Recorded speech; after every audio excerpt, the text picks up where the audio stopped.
This is Rocky Hall, and I'm in Cannonball, North Dakota. Today is September 1st, 2016, and I'm going to do an interview with a local elder here. And go ahead and introduce yourself. My name is Robert Eder. I live here on Standing Rock Reservation. I'm not from here. My companion is from here. Bring your voice up just a little bit. Gotta hear you. My companion's from here. So naturally, the whole issue is the water and legalities involved in that water. I taught myself law, read out all the books on the Constitution, Thomas Jefferson, and we kind of, in this modern times, we assess, words. We assess, like, I've come to understand American jurisprudence, so the whole thing lies in the basis of the treaties. And they were breached. It was the United States acted in bad faith, never upheld the treaties. The United States acted in breach of trust by stealing, allegedly. They never actually proved how much was missing because they settled out of court, or so I was told. I never really read that decision. But anyway, by their high standards of law, they should uphold those axioms that they hold so high worldwide, and tell them the world that America is free, and it is. Basically, it's just the system has corrupted itself. It somehow presumes it has this ultimate power to rewrite laws that they go back on, especially like treaties. Those are international. They sign them with everybody around the world, and they fail to uphold them here. So based on that breach of trust in their own jurisprudence, is America living a lie or reality? What are you doing here at Sacred Stone? Here defending the water and using my legal understanding to assess what's at stake here, the water and the treaties and sacred lands that we hold dear, that we paid for in numerous wars, numerous conflicts. And you're a veteran as well. Yeah, Vietnam era. Yeah. So you're a veteran that has served your country, and now you're defending your country from your government. Yeah. Tell us what you know about the pipeline and its effect that it would have here on the river and the people. Well, based on some studies that people have done and told us about, and this is kind of generally because I'm not that deep into that aspect because I'm concerned with the legal part, but bottom line, this pipeline, if it breaks, it will contaminate all of Standing Rock's water within 20, 30 minutes after it breaks. If it percolates, when it does percolate to the top, then it will take out thousands and millions of people's water south of here. Another reservation in 45 minutes. So, what we're looking at is a complete disaster. This is one of the last drinkable rivers, I think, in America. I'm going to get a quick view of the river here. And it's insane to destroy that. Everybody's depending on it for drinking water. This is just backwater here? This is not the river? This is backwater off the Cannonball River that converges here. They dredged this out and created all this. So you were at the gathering we had yesterday on North Dakota 6. Well, that was another breach of laws again.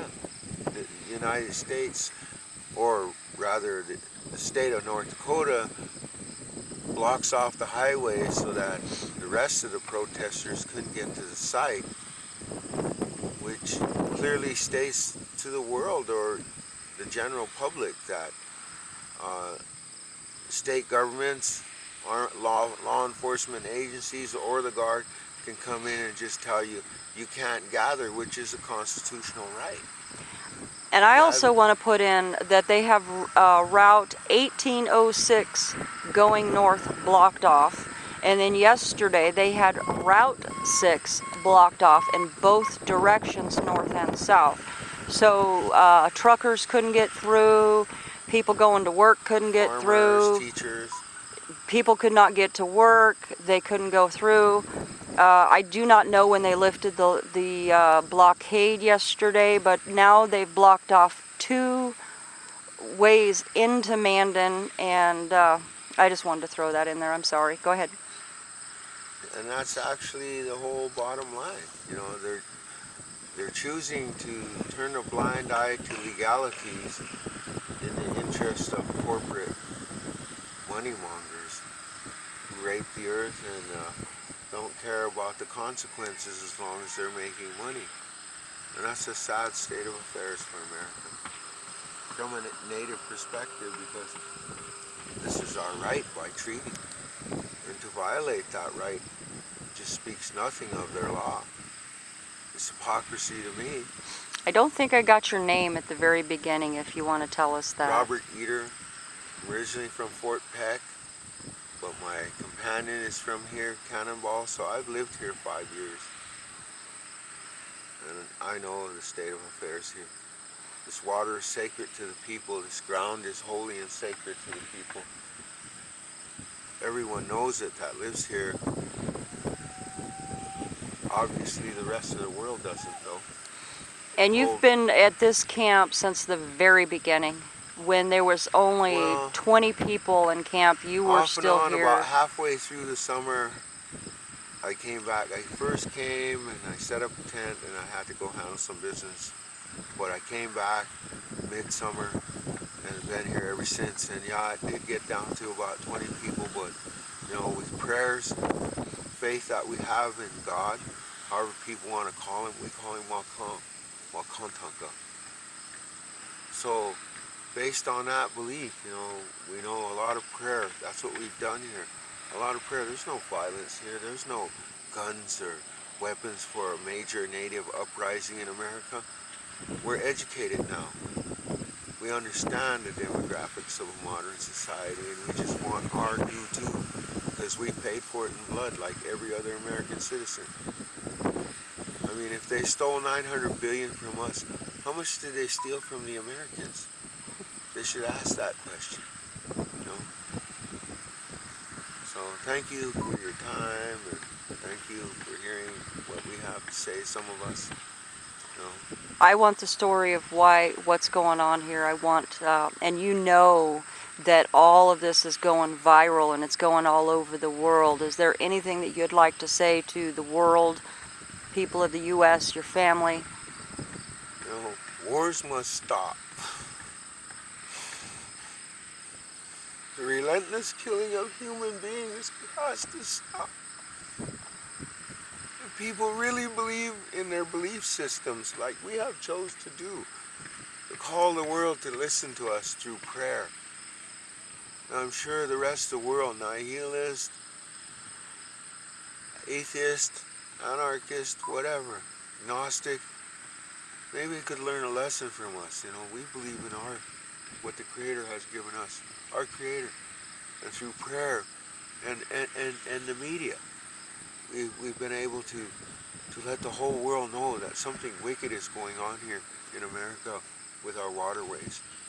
The destruction of our waterways and the world resources can't go on. The earth will shudder. Nobody's listening to us so-called aboriginals. We're telling you, the world's in dire straits and you're not listening to her.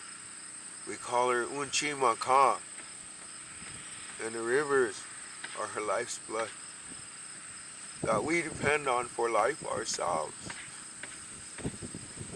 Don't let them do this to our land. When they broke all the treaties, don't let them do it anymore. Be fair. Be honest. Have some honor and integrity that we try to teach our children to have. Thank you.